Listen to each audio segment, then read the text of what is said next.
días, hermanos. ¿Qué les parece si ponemos este tiempo en oración para iniciar el estudio de esta mañana? Padre nuestro, amado Señor, tú eres santo, tú eres poderoso, soberano, tú eres Rey de reyes, Señor de señores. Y venimos ante ti esta mañana para, pedirte que nos enseñes esta mañana, que tu Espíritu nos guíe a entender tu palabra, que podamos poner todo lo que aprendemos también en práctica. Te pido que tú me ayudes a presentar tu palabra también, con precisión, con denuedo, y que todos estemos atentos a esta enseñanza que tú tienes el día de hoy. Te damos gracias en Cristo Jesús. Amén. Les voy a pedir si pueden ir a Romanos, el capítulo 13.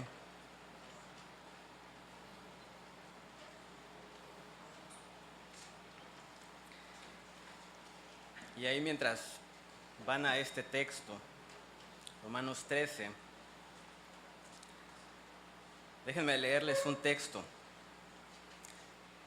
Este texto dice así también de la Biblia, dice: así que, hermanos, os ruego por las misericordias de Dios que presentéis vuestros cuerpos en sacrificio vivo, santo, agradable a Dios, que es vuestro culto racional.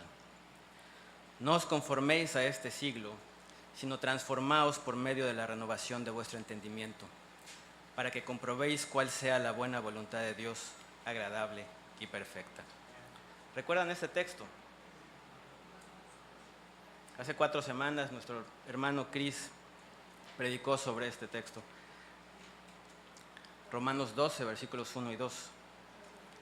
Y el propósito de regresar a este texto es porque el apóstol Pablo, después de proveer una enseñanza profunda y teórica de lo que Dios nos ha dado a los creyentes, esto es de los capítulos 1 al 11, noten, es a partir de Romanos 12 donde comienza la enseñanza práctica.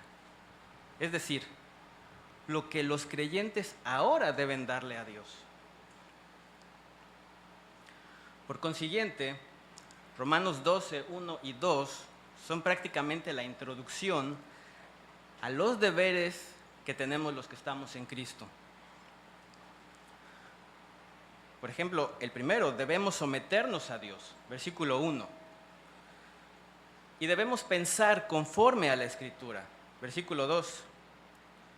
Esto es necesario para que entonces podamos servir conforme a nuestros dones, versículos 3 al 8 de Romanos 12, y para mostrar un amor genuino, versículos 9 al 21.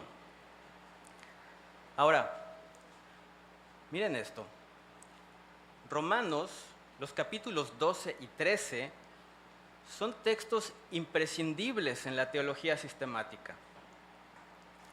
En específico, para el estudio de la iglesia o la eclesiología.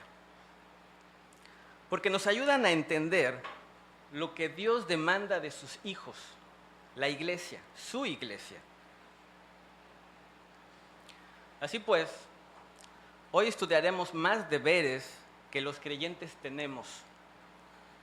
Y por eso el título es el siguiente: el deber que tienes como hijo de Dios. Repito, el deber que tienes como hijo de Dios. Y vamos a ver 4 puntos a través de todo el capítulo 13. El primero es obedecer a los gobernantes. Esto lo vamos a ver en los capítulos 1 al 5.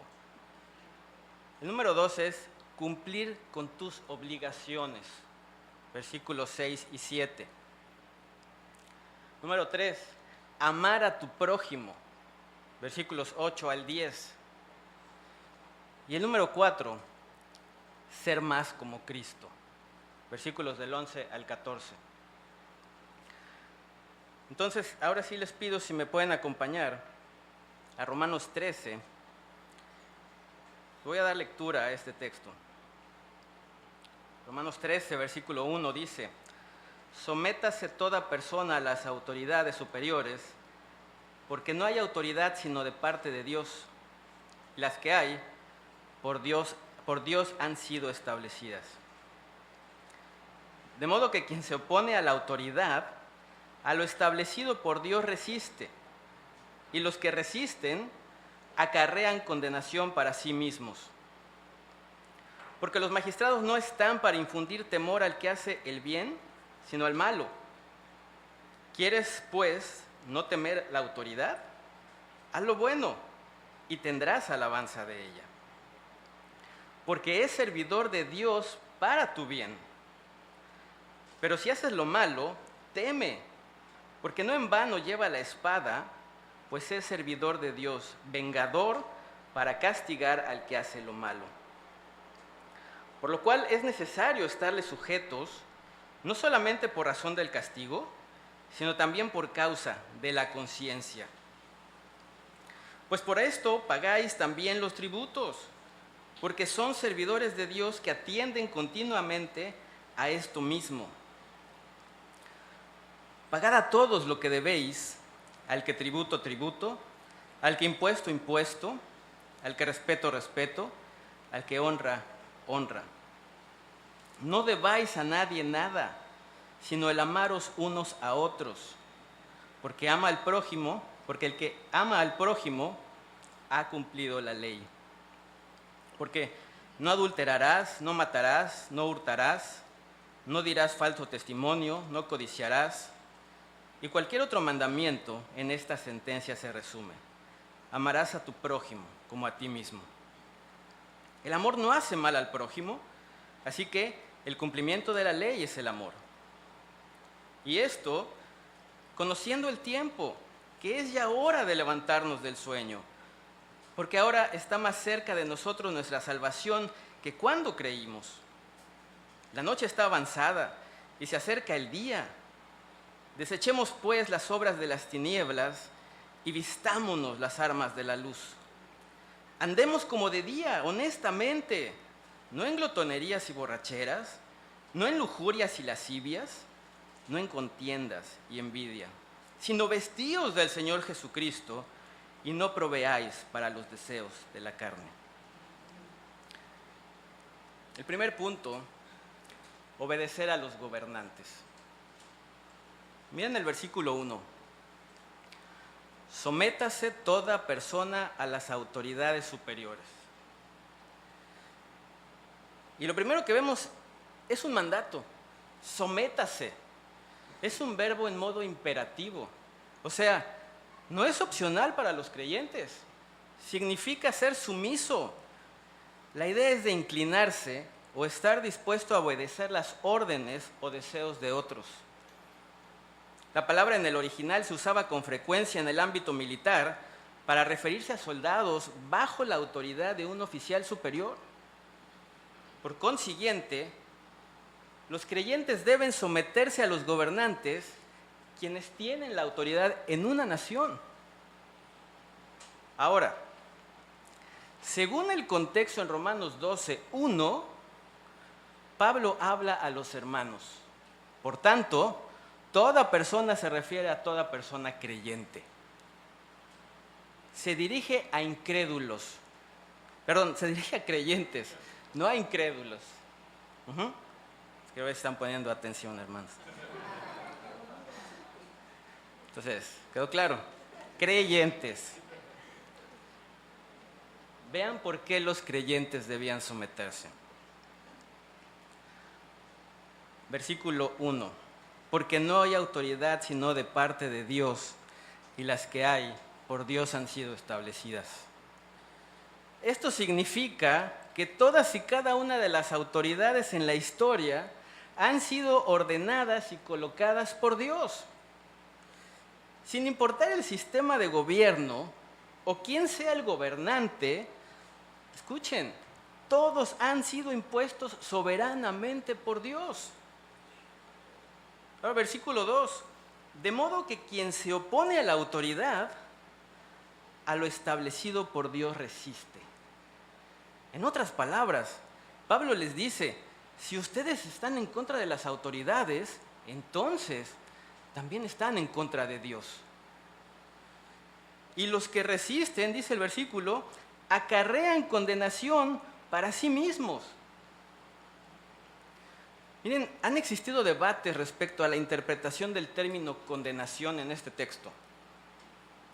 Hay quienes apuntan al juicio final, pero según el contexto en los versículos 3 y 4, que veremos en un momento más, no se refiere al juicio final, sino al castigo que los gobernantes imponen a quienes infringen la ley.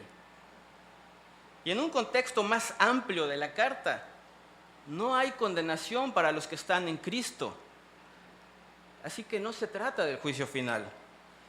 Por consiguiente, quienes resisten a la autoridad tendrán un castigo. Por ejemplo, quien excede los límites de velocidad pagará una multa. Quien roba o mata, pues seguramente irá a la cárcel. En algunos países un crimen puede derivar incluso en la pena de muerte. Quien se opone a las autoridades tendrá un castigo. Ahora, vean lo que Pablo dice para sustentar su argumento. Versículo 3. Porque los magistrados no están para infundir temor al que hace el bien, sino al malo. Esta conjunción ¿por qué? Responde a lo que Pablo está explicando sobre la condenación. Y aquí también vemos otro término para autoridad, magistrados. Son los que imparten justicia. Y según Pablo, los magistrados no deben ser motivo de temor o intimidación a quienes cumplen las leyes, sino más bien a quienes las incumplen. Así que Pablo cuestiona, ¿quieres pues no temer la autoridad? Haz lo bueno y tendrás alabanza de ella. En otras palabras, Pablo pregunta, ¿quieren no sentirse asustados, ansiosos o alarmados ante los gobernantes?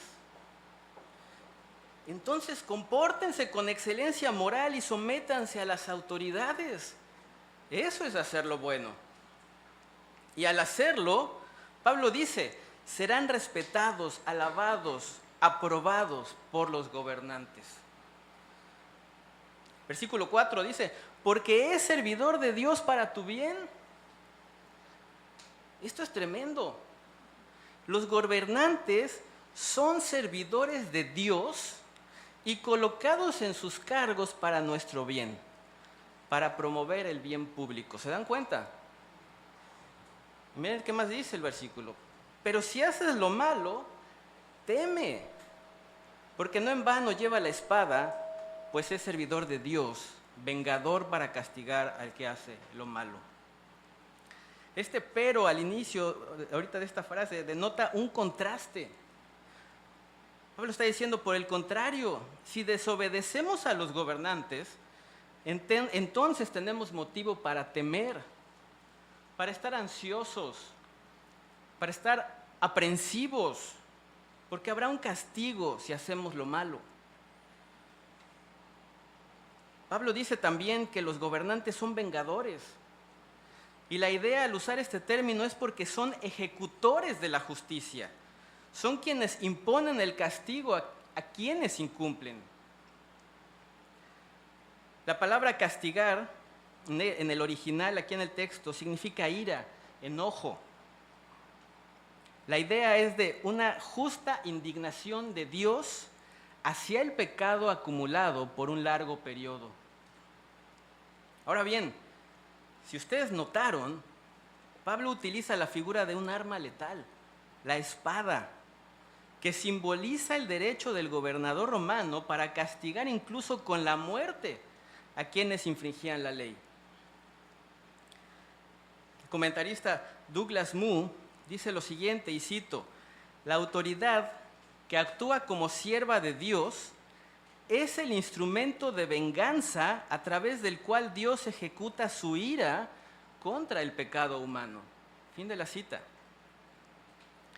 Las autoridades son puestas soberanamente por Dios para frenar el pecado para mantener el orden social y el equilibrio en la sociedad.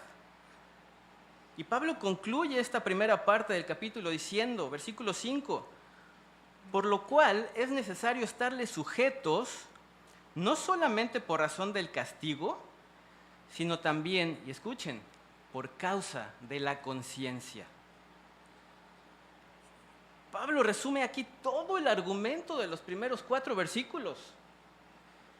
Esta palabra sujetos en el original es la misma del versículo 1, sométase. Pablo pone el énfasis en la sumisión a los gobernantes. La idea es que la sumisión es absolutamente necesaria. No solamente por causa del castigo, sino también por causa de la conciencia. Y noten lo siguiente. Es cierto que debemos obedecer para no ser castigados, pero eso los incrédulos también lo hacen. No hacer algo para evitar un castigo es habitual en diferentes escenarios de la vida. Los hijos con los padres, los empleados con los jefes, los ciudadanos con las autoridades, en fin. Sin embargo, noten, hay una obediencia que va más allá del temor al castigo y tiene que ver con la renovación de la mente. Esa obediencia es, según Pablo, por causa de la conciencia. Para explicárselos de otra manera. Miren, dice 1 Timoteo 4:2 que los incrédulos tienen la conciencia cauterizada. Pero 2 Corintios 5, versículo 17 dice que los que estamos en Cristo somos nuevas criaturas. Por tanto, nuestra conciencia ahora tiene la capacidad de ver lo que es bueno y lo que es malo ante los ojos de Dios. Tenemos el Espíritu Santo que nos guía a toda verdad. Por consiguiente, una mente renovada obedece no solo por el castigo en sí, sino porque ahora entiende que someterse a las autoridades es la voluntad de Dios buena, agradable y perfecta. ¿Se dan cuenta? El apóstol Pedro lo enseñó en otras palabras. Primera de Pedro, en el capítulo 2, versículos 13 al 15, dice: por causa del Señor someteos a toda institución humana, ya sea al rey como a superior, ya a los gobernadores como por él enviados para castigo de los malhechores y alabanza de los que hacen bien. Y escuchen, versículo 15, porque esta es la voluntad de Dios, que haciendo bien hagáis callar la ignorancia de los hombres insensatos. Así pues, más allá del castigo, obedecemos porque nuestra conciencia nos dicta que, al someternos a las autoridades, estamos haciendo la voluntad de Dios. Ahora, este fue el primer punto, obedecer a las autoridades. Ahora, vamos al siguiente punto. Cumplir con tus obligaciones. Versículo 6. Pues por esto pagáis también los tributos, porque son servidores de Dios que atienden continuamente a esto mismo. Pablo dice, pues por esto. O sea, lo que acabamos de estudiar en los primeros 5 versículos. El mandato de someterse a las autoridades y por qué hacerlo. Y noten qué interesante. Pablo provee un ejemplo práctico que está asociado con el cumplimiento de una obligación en la cual mostramos sometimiento a las autoridades, el pago de los tributos. Este término, tributos, en el original significa impuestos, gravamen. Pero noten, la idea de esta palabra, aquí en el texto, es una combinación de impuestos. Es decir, engloba todo tipo de impuesto. Por ejemplo, cuando la nación de Israel fue creada, Dios instituyó varios impuestos. El diezmo, el más conocido, que representaba el 10% de las ganancias, e iba para los levitas, que eran los líderes espirituales y los líderes de la nación. Esto lo vemos en Números 18. Otro impuesto para las festividades sociales, culturales y nacionales. Deuteronomio 12. Había otro impuesto que era alrededor, los teólogos más o menos calculan, que era alrededor de un 3.3% anual que se pagaba cada 3 años y era para el sostenimiento de los más necesitados. Eso es Deuteronomio 14. Otro impuesto que pagaban se hacía cada año, en donde los varones israelitas mayores de 20 años lo tenían que dar para el sostenimiento del tabernáculo y el templo. Éxodo 30. Adicional, pagaban otros impuestos, 2 impuestos más de las cosechas. Uno al final de cada cosecha y otro cada 7 años. También para el sostenimiento, el sustento de los más necesitados. Levítico 19. Ahora, estos impuestos, que en conjunto eran alrededor del 23%, ejemplifican el tributo al que Pablo se refiere en el texto. Ahora, para aclarar, en la actualidad ninguno de estos impuestos está vigente o es aplicable a la iglesia. Ahora, noten, esto que sigue es importante para entender por qué Pablo usa el ejemplo de los tributos. Miren, el esquema tributario instituido por Dios comenzó a cambiar cuando los judíos pidieron un rey. Por ejemplo, Primero de Reyes 12, se aprecia que el rey Salomón incrementó los impuestos. Uno de los desacuerdos que propició la división del reino de Israel fue porque Roboam no quiso bajar la carga tributaria impuesta por su padre, el rey Salomón. Y asesorado por sus jóvenes amigos, la subió aún más. Más adelante en la historia, cuando los judíos fueron conquistados, pues vinieron nuevos impuestos de los babilonios, los medo-persas, los griegos y los romanos. Y aquí está la clave en el ejemplo de Pablo. Miren, muchos impuestos fueron excesivos e injustos para los judíos.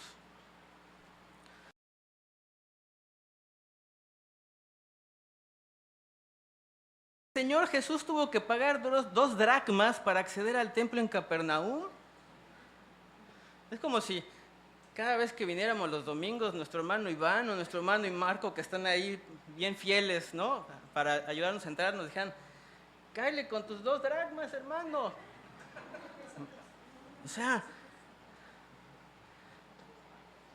los romanos también permitieron que los publicanos, que eran judíos recaudadores de impuestos, cobraran el impuesto que quisieran, mientras a Roma le dieran una cantidad ya pactada. Los judíos mismos tachaban de ladrones y traidores a los publicanos por los excesos y abusos en el cobro de impuestos. Este era el contexto de los judíos cuando Pablo se les escribió. Pero entonces, ¿por qué Pablo les dio este ejemplo? Porque era evidentemente un tema de oposición entre los judíos, aunado a que el tema del dinero es una debilidad en el ser humano. Primera de Timoteo 6, versículo 10, dice: porque raíz de todos los males es el amor al dinero, el cual, codiciando a algunos, se extraviaron de la fe y fueron traspasados de muchos dolores. La queja generalizada hacia los gobiernos, y por ende en donde quizá más se desobedece, ha sido y es todo lo que tiene que ver con el pago de los impuestos, ¿no es cierto? En Malaquías 3, versículos 8 al 10, se observa que los judíos le robaron a Dios porque no llevaron sus diezmos, sus impuestos, al alfolí. el pago de los impuestos es el punto débil, el talón de Aquiles, no solo de los incrédulos, sino también de los creyentes. Las llamadas estrategias fiscales siempre tienen el objetivo de pagar menos impuestos. En algunos casos sí, conforme a la ley, pero en otros no. Por ejemplo, la noticia de las últimas semanas, ¿no? El huachicol fiscal. Es una clara evasión fiscal. Pablo sabía que uno de los puntos donde más nos duele someternos, donde más resistencia ponemos, donde más excusas damos, es en el pago de impuestos. Por tanto, el principio que vemos aquí es que debemos someternos incluso hasta en lo que más nos cuesta obedecer. La enseñanza de Pablo es que si los creyentes renovamos nuestra mente, entonces, mediante una nueva conciencia, podremos ver que las autoridades están al servicio de Dios, por tanto, merecen ser recompensadas por su trabajo, puesto que están dedicados a las actividades impuestas por Dios. Esta palabra servidores en el original se usaba para una persona con un cargo público. Es lo que en la actualidad se conoce como un servidor público. Esa es la idea. Ahora bien, es verdad que en muchas ocasiones hay corrupción, injusticias, robos, sobornos por parte de las autoridades. Así eran también los publicanos, así fueron varios reyes en Israel, así fueron los romanos, han existido en todos los tiempos y seguirán existiendo. Miren, mediante un soborno de las autoridades, el Señor Jesús fue arrestado, condenado y ejecutado injustamente, ¿no es cierto? No obstante, escuchen, aunque ellos, los gobernantes, no lo saben, noten, están en esos cargos por imposición soberana de Dios. Son sus servidores y un día van a tener que darle cuentas a Dios. Así pues, con excepción de los casos en los que la ley contradiga la Escritura, en los cuales es necesario obedecer a Dios antes que a los hombres, como fue el caso del profeta Daniel en Daniel 6 o el apóstol Pedro en Hechos 5:29, el mandato es que nos sometamos a las autoridades, incluso en lo que más nos cuesta.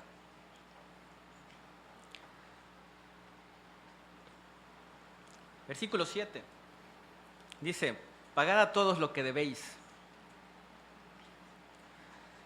Pablo concluye con otro mandato a los creyentes. Además de someternos a las autoridades, noten, también nos manda a no deberles nada. La palabra pagar también está en modo imperativo. Significa cumplir, devolver, retribuir. La idea es de hacer un reembolso o devolver algo. Por otra parte, debéis, esta palabra significa deuda, obligación. La idea es de no tener deudas u obligaciones relacionadas con dinero, bienes o servicios. Así pues, el mandato de Pablo es de cumplir con todas las obligaciones que se tienen con los gobernantes. Ahora, Pablo menciona 4 tipos de obligaciones que debemos cumplir.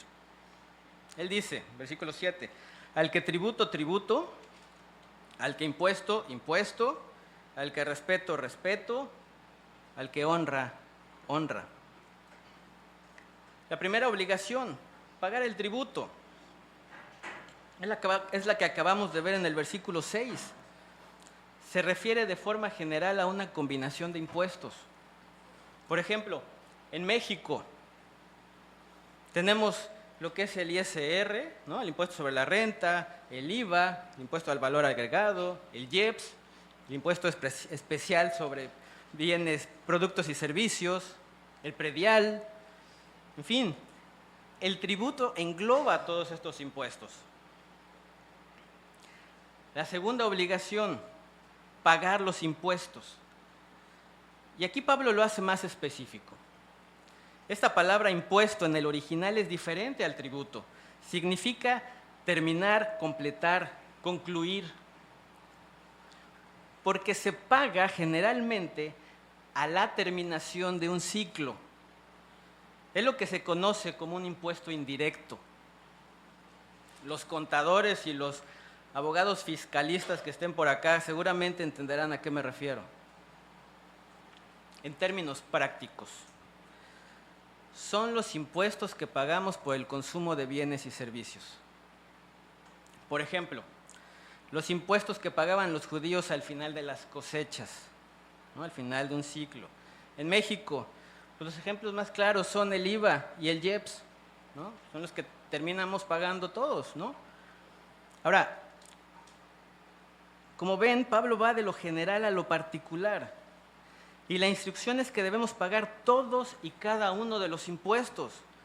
Por tanto, la evasión fiscal no tiene cabida en los creyentes.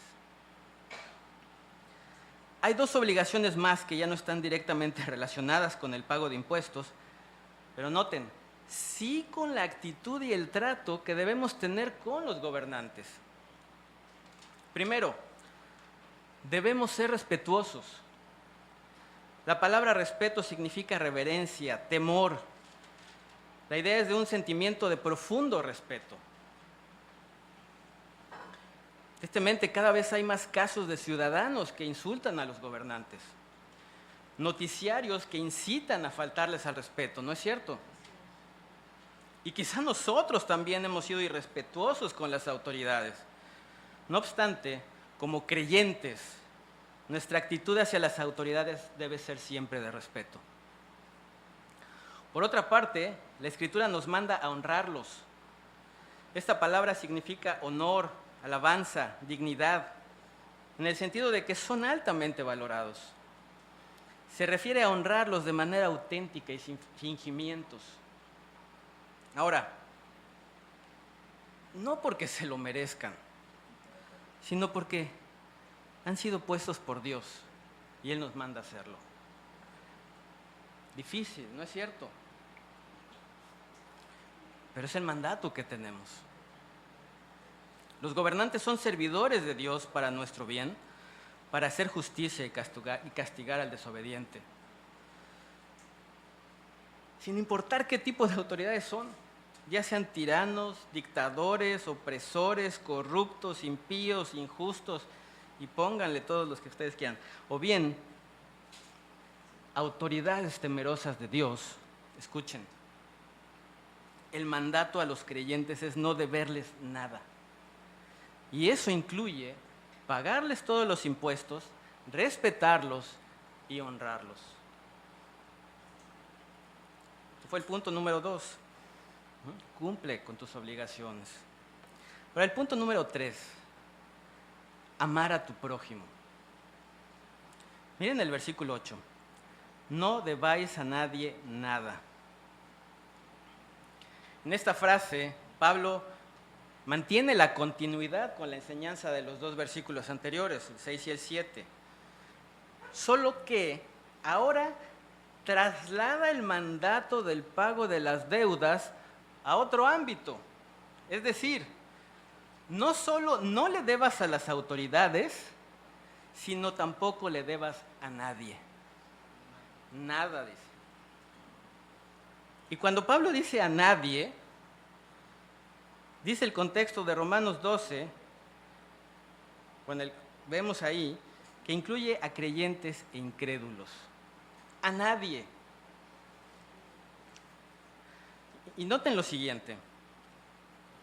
Esto no quiere decir que las deudas u obligaciones adquiridas sean malas. Pablo no está diciendo eso. Los préstamos no están prohibidos en la Escritura. En el Antiguo Testamento los préstamos eran prácticas comunes y legítimas desde luego reguladas por la ley. Miren la enseñanza del Señor Jesús en el Nuevo Testamento, en Mateo 5, versículo 42. Dice, al que te pida, dale, y al que quiera tomar de ti prestado, no se lo rehúses. Los préstamos están justificados cuando hay una necesidad real y no se cuenta con los recursos. Por ejemplo, para comprar una casa o un coche. Para muchas empresas sería difícil operar si no tuvieran préstamos bancarios. El problema es cuando se adquiere una deuda que no se puede pagar, o peor aún, si es para algo no necesario. Los intereses tampoco son prohibitivos. En la parábola de los talentos, en Mateo 25, 27, vemos que el hombre que no invirtió el talento pudo haberlo invertido en el banco para ganar intereses. Entonces, no deberle a nadie significa que cumplimos y pagamos nuestras deudas conforme a los acuerdos pactados. Ya sea que tengamos una hipoteca o un crédito de auto o un préstamo de alguien, pues pagamos conforme a lo establecido. Estos son principios financieros bíblicos que debemos cumplir. Ahora, vean el énfasis en la frase de Pablo. Literalmente dice, a nadie nada le debas. Hasta parece trabalenguas. A nadie nada le debas. Y recordemos que esto viene precedido de las obligaciones del versículo 7. O sea, ya sea tributo, impuesto, respeto, honra, nada le debas a nadie. Y aquí viene lo interesante. Noten, Pablo dice que solo hay una excepción en cuanto a deudas se refiere. Miren el versículo 8. No le debas a nadie nada, sino el amaros unos a otros. Miren, Pablo aquí en el versículo 8 hace una transición radical y retoma la idea del amor que inició en Romanos 12:9. Al decir, no le debas nada a nadie excepto el amarnos unos a otros. Pablo dice que la única deuda que debemos tener es amarnos unos a otros. ¿Se dan cuenta? Ahora, la pregunta aquí es, ¿por qué Pablo dice esto? ¿No? La respuesta es la siguiente. Porque es una deuda que nunca terminaremos de pagar. Podemos pagar la casa o el coche, podemos cumplir con todos los impuestos, pero amarnos unos a otros es una deuda que nunca liquidaremos por completo. Orígenes, uno de los padres de la iglesia primitiva, dijo lo siguiente, y cito, la deuda de amor se queda con nosotros de manera permanente y nunca nos abandona. Es una deuda que pagamos todos los días y quedamos debiendo por siempre. Fin de la cita. Ahora, vean la razón por la que Pablo hace esta excepción. Pablo dice, porque el que ama al prójimo, ¿qué dice?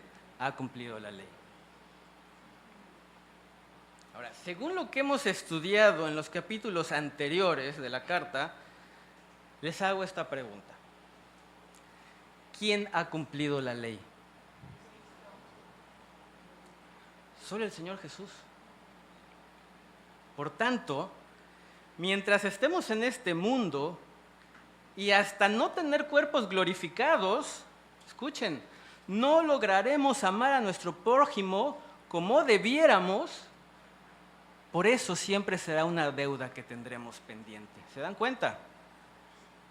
Ahora, esto no es una excusa para no amar a nuestro prójimo. Al contrario, tenemos una deuda de amor permanente con nuestro prójimo. ¿Quién es nuestro prójimo? En Lucas 10, ¿no? Ahí vemos la parábola del buen samaritano. Ahí encontramos la respuesta, ¿no? Un hombre al que varios ladrones asaltaron y dejaron mal herido. Y dice que pasaron 3 hombres. Y de los 3 solo uno se acercó a ayudarlo, el samaritano. Y entonces ahí el Señor enseñó que el prójimo es cualquier persona con la que tengamos contacto, sin importar su origen, creyentes o incrédulos. Ahora, ahí les va otra pregunta más. ¿Cuál es la primera manifestación del fruto del Espíritu? Gálatas 5:22, el amor. Otra más. ¿Cómo se desarrolla ese fruto del Espíritu en tu vida? ¿Así nada más porque sí?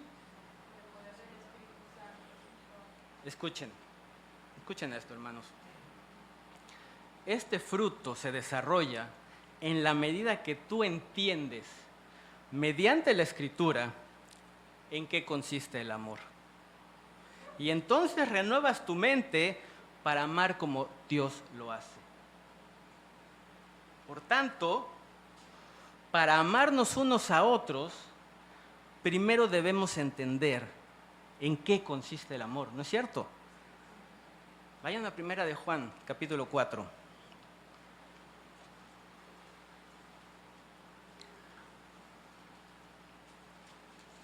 Primera de Juan, capítulo 4. ¿Están ahí? Miren lo que dice el versículo 10. ¿Qué dice? En esto consiste el amor. No en que nosotros hayamos amado a Dios, sino en que Él nos amó a nosotros y envió a su Hijo en propiciación por nuestros pecados. Dios nos amó primero y tuvo misericordia de nosotros al permitirnos ver que Cristo vivió una vida perfecta y se entregó a la muerte de cruz en nuestro lugar para salvarnos de pecado y condenación eterna. Y resucitó venciendo a la muerte. En esa cruz, Cristo fue tratado como si hubiese cometido nuestros pecados. Pero quien se arrepiente de sus pecados y cree en el sacrificio de Cristo, puede ser tratado como si hubiese vivido la vida perfecta de Cristo. Por tanto, ser perdonado, librado de condenación y entonces tener la esperanza de la vida eterna. Este es el principio elemental del amor, que Él nos amó primero y por eso nosotros le amamos. 1 de Juan 4:19. Ahora, ahí mismo en 1 de Juan, en el capítulo 4, miren el siguiente versículo, el 11, que dice: amados, si Dios nos ha amado así, debemos también nosotros amarnos unos a otros. El amor consiste en amar primero a nuestro prójimo, de forma sacrificial y mostrándole misericordia. ¿Es así como aman a su prójimo o todo lo contrario? En la parábola del buen samaritano, otra vez Lucas 10, el escriba, este intérprete de la ley que le preguntó al Señor, ¿no? ¿Quién es mi prójimo? Miren lo que luego el Señor Jesús, después de darle toda la historia, le preguntó, le dice: ¿quién pues de estos 3 te parece que fue el prójimo del que cayó en manos de los ladrones? Él dijo, el escriba, el que usó de misericordia con él. Entonces Jesús le dijo: ve y haz tú lo mismo.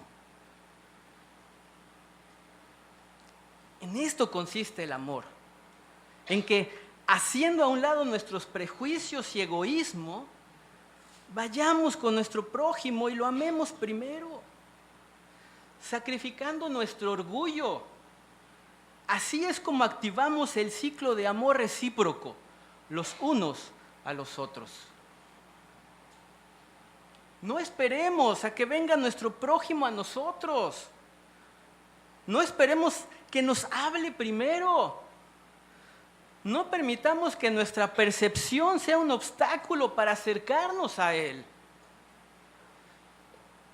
No importa si parece que nos ve feo, o si es gruñón, o si es serio. Interesémonos por nuestro prójimo, escuchémoslo, sacrifiquémonos por Él.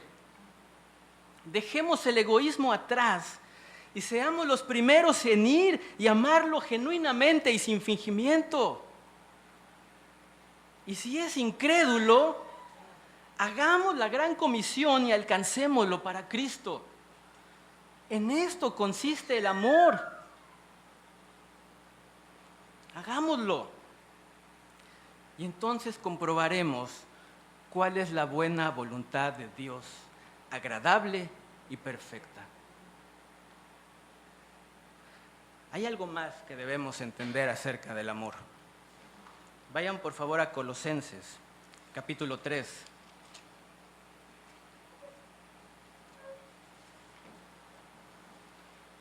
Colosenses 3, versículo 12. Colosenses 3:12 dice: vestíos pues como escogidos de Dios, santos y amados, de entrañable misericordia, de benignidad, de humildad, de mansedumbre, de paciencia. Versículo 13: soportándoos unos a otros y perdonándoos unos a otros si alguno tuviere queja contra otro.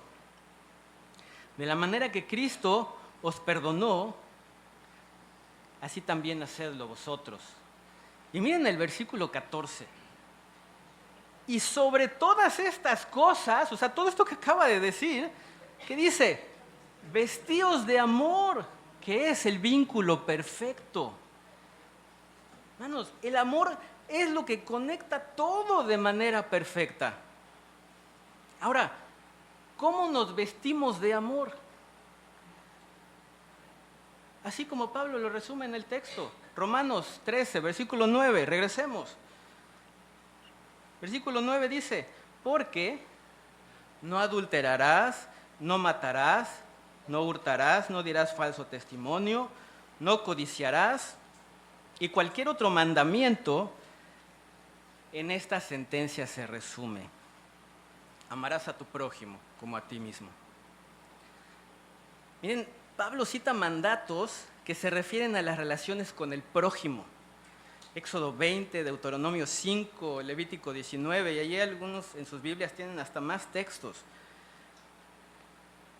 Dice: no adulterarás, o sea, amarás a tu cónyuge no teniendo relaciones íntimas con alguien más que no sea tu esposo o tu esposa.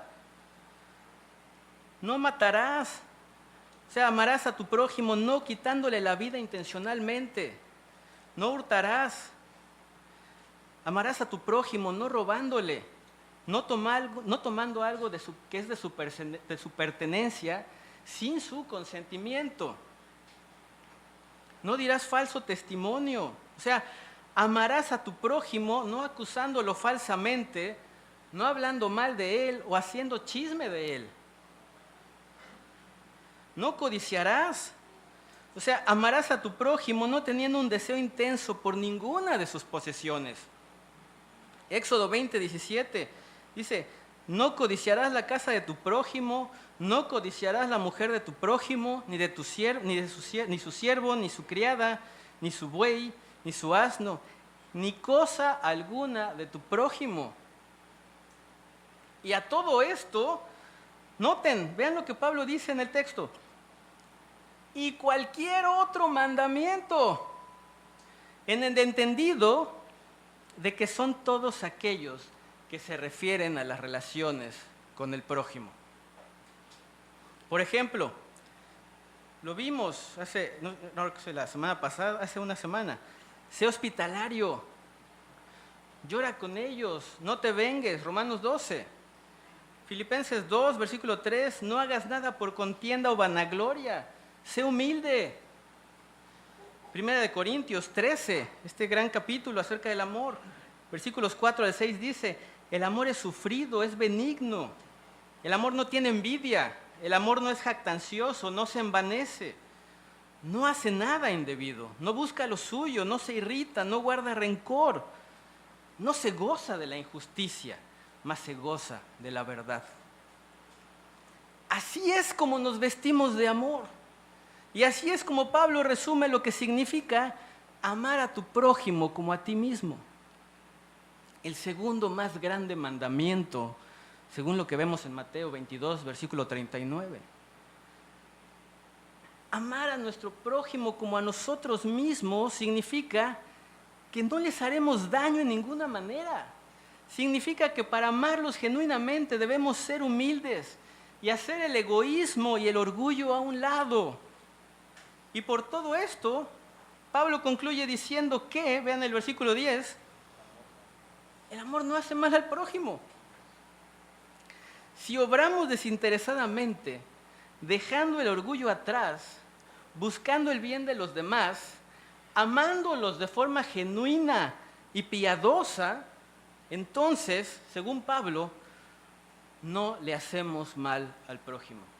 Al contrario, le hacemos un bien, lo cual es exactamente el objetivo de la ley en el Antiguo Testamento respecto a nuestra relación con el prójimo. Así que, versículo 10, el cumplimiento de la ley es el amor. Y esta frase del versículo 10, si ustedes notan, está en sincronía con la última frase del versículo 8. Es una estructura literaria que se conoce como quiasmo. Es decir, lo que se presenta en el versículo 8, que es una secuencia de ideas, se repite en el versículo 10, solo que en orden inverso. Lo que Pablo sugiere aquí es que tenemos una deuda de amor con el prójimo que no podremos cumplir en su totalidad. No obstante, escuchen, el creyente que ama y que, por tanto, hace lo que exige la ley, entonces estará llevando la ley a su culminación. El doctor Evis Carballosa creo que lo explica de forma magistral esto que dice Pablo aquí. Él dice, y cito, la plenitud de la ley es demostrada mediante la práctica del amor al prójimo. Fin de la cita. Mateo 7, versículo 12, la regla de oro del Sermón del Monte, ¿no es cierto? Dice, así que todas las cosas que queráis que los hombres hagan con vosotros, así también haced vosotros con ellos. Porque esto es la ley, los profetas. El último punto, ser más como Cristo. Versículo 11. Y esto, conociendo el tiempo, que es ya hora de levantarnos del sueño. Pablo dice, y esto, refiriéndose a todo lo que acaba de decir, desde Romanos 12:1 hasta Romanos 13:10. La traducción en la Nueva Biblia de las Américas añade un verbo y un adjetivo indefinido que completan la idea del texto original. Los que tengan ahí la Biblia de las Américas, ahí dice, no dice y esto, dice y hagan todo esto. Por otra parte, el tiempo al que Pablo se refiere no es en sentido cronológico, un cronos, sino en el sentido de un evento o un periodo o época en particular, kairos. Tiene que ver con el discernimiento del tiempo en que vivimos. Por ejemplo, la ceguera espiritual de los fariseos y los saduceos les impidió conocer el tiempo kairos cuando el Mesías prometido estuvo delante de ellos y lo rechazaron. Mateo 16, versículo 3, el Señor les dice, hipócritas, que sabéis distinguir el aspecto del cielo, mas las señales de los tiempos no podéis. Así pues, Pablo concluye utilizando metáforas para hacer un llamado urgente a los creyentes. Pablo les está diciendo, despierten y entiendan que ya es la hora para hacer todo esto. Miren, para darles un ejemplo, aquí sobre esto que dice Pablo, dice, yo creo que todos aquí hemos usado un despertador, ¿no? Para levantarnos a una hora específica. Y los que tenemos más años y tuvimos un despertador que conectábamos a la corriente,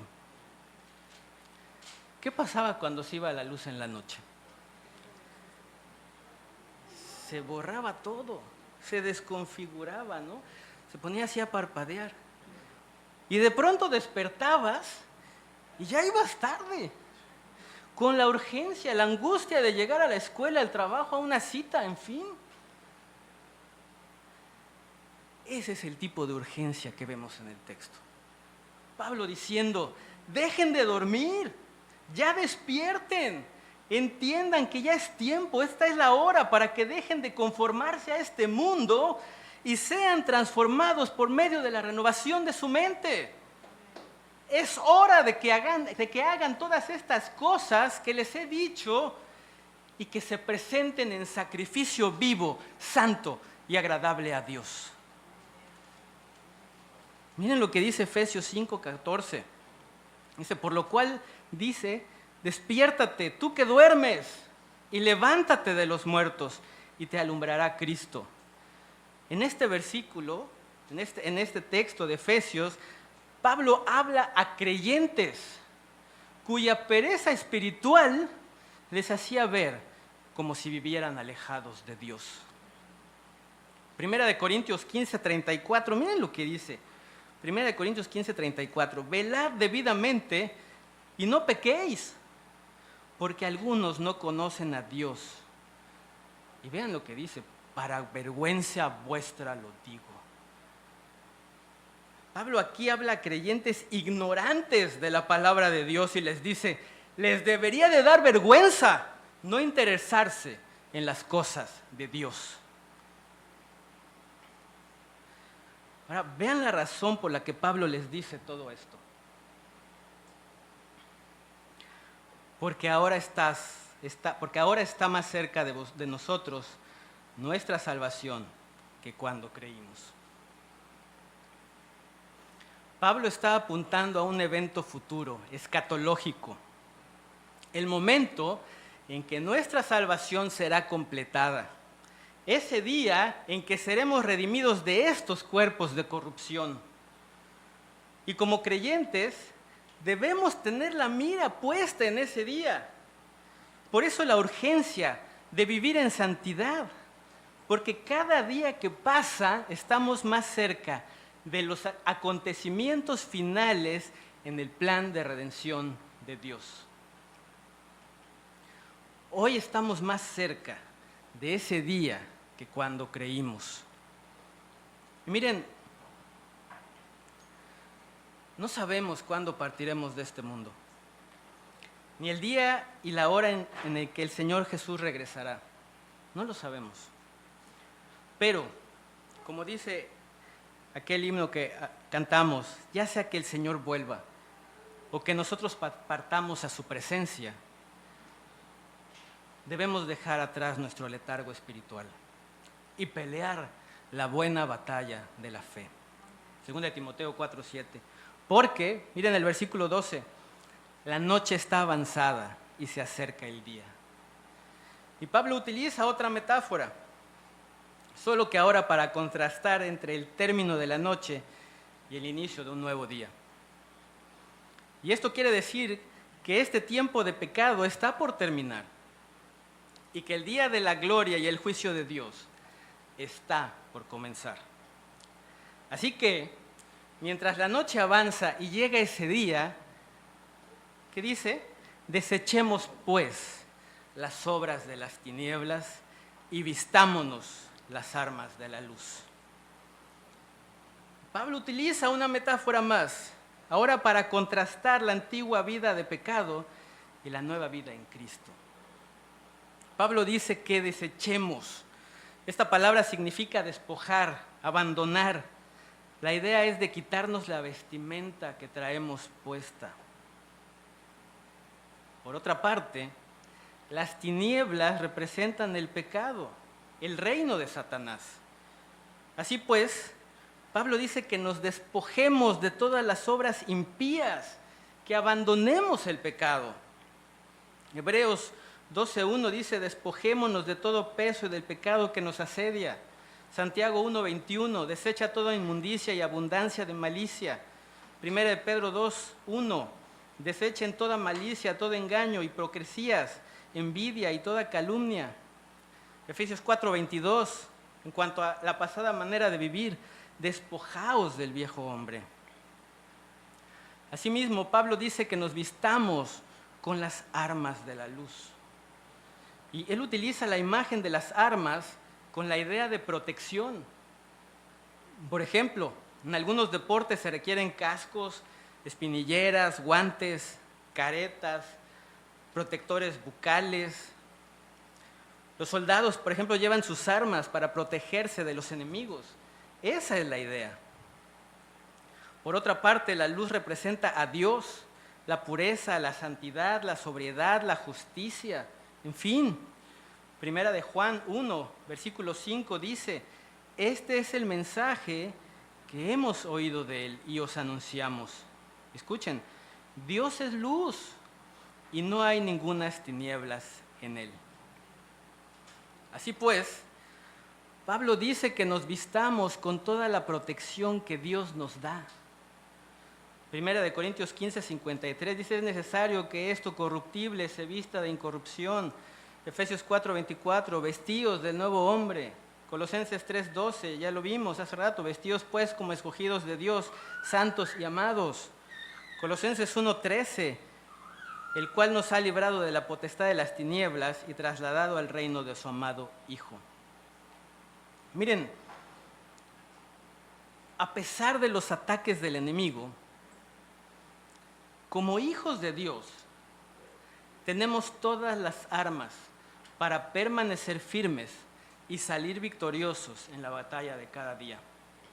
Efesios 6:11, vestíos de toda armadura de Dios para que podáis estar firmes contra las acechanzas del diablo. Vistámonos con la coraza de la justicia, nuestra salvación por medio de la fe en Cristo, que nos ha trasladado del reino de la mentira al reino de la verdad. Calcémonos con el apresto del Evangelio de la paz. Tenemos la paz que solo Dios nos da para enfrentar sin temor las adversidades. Tenemos el escudo de la fe para eliminar nuestras dudas y apagar todos los dardos de fuego del maligno. Tomemos el yelmo de la salvación con la certeza en la esperanza de la gloria de Cristo. Tomemos la espada del Espíritu. Miren, no hay arma más letal y ofensiva que la palabra de Dios. Y una vez que lo hagamos, Pablo dice, andemos como de día, honestamente, no en glotonerías y borracheras, no en lujurias y lascivias, no en contiendas y envidia. Y el contraste en este versículo es que debemos vivir como de día y no como de noche. Vivir como de día significa que el creyente se comporta honestamente, esto es, de una manera digna, decorosa, que se caracteriza por una conducta sobria, justa y piadosa, que es ejemplo delante del Señor y delante de los hombres. Efesios 5:8, en otro tiempo erais tinieblas, mas ahora sois luz en el Señor. Andad como hijos de luz. Colosenses 1:10, para que andéis como es digno del Señor, agradándole en todo, llevando fruto en toda buena obra y creciendo en el conocimiento de Dios. Por otra parte, vivir como de noche, pues tiene que ver con los ejemplos pecaminosos que pone Pablo. Si ustedes notan, Pablo los agrupa de dos en dos, principalmente porque suelen estar relacionados. Por ejemplo, las glotonerías se refieren a un desenfreno excesivo de todo tipo, principalmente caracterizados por la inmoralidad sexual, como orgías. También comidas en exceso que terminaban en borracheras tremendas. Por eso la relación de estos pecados se embriagaban al punto de la intoxicación y pérdida de las facultades mentales. Pablo también menciona las lujurias. En el original esta palabra significa literalmente cama o dormitorio, aquí en este texto, en el sentido de que la inmoralidad sexual ocurre normalmente en una cama. Esto tiene que ver con las relaciones sexuales ilícitas fuera del matrimonio, adulterio, fornicación. Hechos 13:4 dice, honroso sea en todos el matrimonio, y el hecho, o sea, esta misma palabra, lecho, sin mancilla, el hecho es lujurias, es la misma palabra. Dice, pero a los fornicarios y a los adúlteros los juzgará Dios. Por otra parte, las lascivias significan libertinaje sexual, sensualidad desvergonzada. La idea es de complacencia en el placer sensual desenfrenado. En otras palabras, es un exhibicionismo sensual. Y esto no solo de ese tiempo, esto es lo que caracteriza también al mundo de hoy. Esto lo vemos en internet, en la calle, en las plataformas estas de streaming, en redes sociales, en fin. El desenfreno sensual a todo lo que da y sin pudor alguno. Por eso la relación entre lujurias y lascivias. Y finalmente, Pablo menciona las contiendas, que significan altercados, desacuerdos, enemistades, pleitos. La idea es de tener conflictos que pueden tornarse hasta violentos. Este es un pecado característico de la autocompasión y el egoísmo, en el que no se da lugar a la tolerancia, ni mucho menos a la humildad y el amor. El pastor John MacArthur dice lo siguiente, y cito, reflejan un espíritu de competitividad antagonista que pelea con otros para hacer las cosas a su modo y salir ganando sin importar el costo personal ni los daños causados a los demás. Fin de la cita. Por otra parte, la envidia significa literalmente celos, en el sentido de ser un deseo orgulloso por hacer algo que le pertenece a otro, incluso cosas intangibles como una habilidad. La iglesia de Corinto sufrió divisiones causadas precisamente por la relación que hay entre estos dos pecados. 1 Corintios 3:3, porque aún sois carnales, pues habiendo entre vosotros celos, contiendas y disensiones, ¿no sois carnales y andáis como hombres? Douglas Moo dice, y cito lo siguiente, es en la oscuridad de la noche cuando los que tienden a la maldad y la malicia están más activos. Fin de la cita. Así pues, no andemos como de noche, ya no seamos carnales, sino vestíos del Señor Jesucristo, dice el versículo 14, y no proveáis para los deseos de la carne. Vestíos del Señor Jesucristo. Amados, esta frase resume lo que es la santificación del creyente. ¿Se dan cuenta? Vestirse del Señor Jesucristo implica un crecimiento espiritual continuo. Se refiere a un creyente que se caracteriza por su fidelidad, obediencia y amor, hasta el punto de parecerse más a Cristo. En Hechos 11:26 vemos que el título de cristiano fue dado a los creyentes en modo despectivo o de burla por los incrédulos de Antioquía, porque su vida era un ejemplo de la vida de Cristo. En la medida que nos vistamos más de Cristo, entonces la vida de Cristo se reflejará más en nosotros. Vestirse de Jesucristo, dice Douglas Moo, significa que debemos unirnos con Cristo hasta el punto de que su carácter se manifieste en todo lo que hagamos y digamos. Fin de la cita. 1 Pedro 4:16, y si alguno padece como cristiano, no se avergüence, sino glorifique a Dios por ello.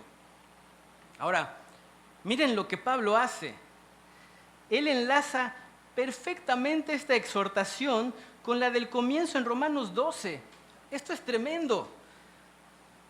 Escuchen, transformarnos por medio de la renovación de nuestra mente implica que es a la imagen de Cristo a la que debemos ser transformados. Por tanto, no proveáis para los deseos de la carne. En otras palabras, no pensemos o llenemos nuestra mente conforme a los deseos de nuestra vida antes de Cristo.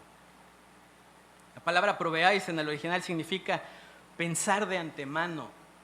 La idea es de un pensamiento premeditado o planeado anticipadamente. Muchos de los pecados que cometemos vienen a partir de ideas erróneas o deseos que permitimos entrar a nuestra mente. Lo que dice Santiago 1, versículo 14, sino que cada uno es tentado cuando de su propia concupiscencia es atraído y seducido. O el salmista en el Salmo 36, primeros versículos, dice, la iniquidad del impío, que no tiene temor de Dios, medita maldad sobre su cama. Por otra parte, el término carne se refiere a nuestra naturaleza de pecado. Ahora, es cierto que al venir a Cristo hemos sido trasladados del reino de las tinieblas al reino de la luz. Pero noten, mientras nuestra salvación no sea totalmente completada, las obras de las tinieblas seguirán siendo una amenaza latente y ocasional en nuestra vida. Por eso el contraste de Pablo, en el que nos llama a transformarnos, vistiendo nuestra mente de Jesucristo y no llenándola con los deseos impíos y pecaminosos de nuestra vida antes de Cristo. Tremenda esta enseñanza del apóstol Pablo, ¿no es cierto? Estos son los deberes que tenemos los que estamos en Cristo. Debemos obedecer a los gobernantes. Somos exhortados a cumplir con nuestras obligaciones, aún en lo que más nos cuesta trabajo. Tenemos el mandato de no deber nada a nadie, excepto el amar a nuestro prójimo como a nosotros mismos. Asimismo, somos llamados a ser más como Cristo. Una tarea difícil que tenemos por delante, ¿no es cierto? Pablo mismo escribió Filipenses 3, versículo 3, hermanos, yo mismo no pretendo haberlo ya alcanzado, pero una cosa hago, olvidando ciertamente lo que queda atrás y extendiéndome a lo que está delante, prosigo a la meta, al premio del supremo llamamiento de Dios en Cristo Jesús. No perdamos más el tiempo y vivamos como hijos de Dios, porque nuestra salvación gloriosa está cada día más cerca. 1 Juan 3:2, amados, ahora somos hijos de Dios, pero aún no se ha manifestado lo que hemos de ser. Pero sabemos que cuando Él se manifieste, seremos semejantes a Él, porque le veremos tal como Él es. Así que equipémonos con la armadura de Dios y vayamos erguidos por el mundo como sus soldados, pero ante todo, vistámonos de Jesucristo, que nuestra mente sea transformada con la mente de Jesucristo. Gálatas 5:16, andar en el Espíritu y no satisfagáis los deseos de la carne.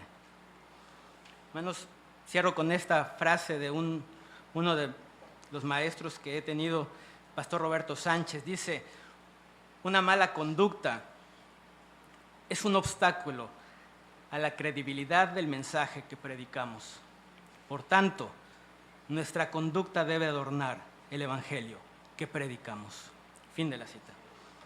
Padre amado, santo, gracias te damos por esta tu palabra que tú has dado a tus santos, a tus hijos.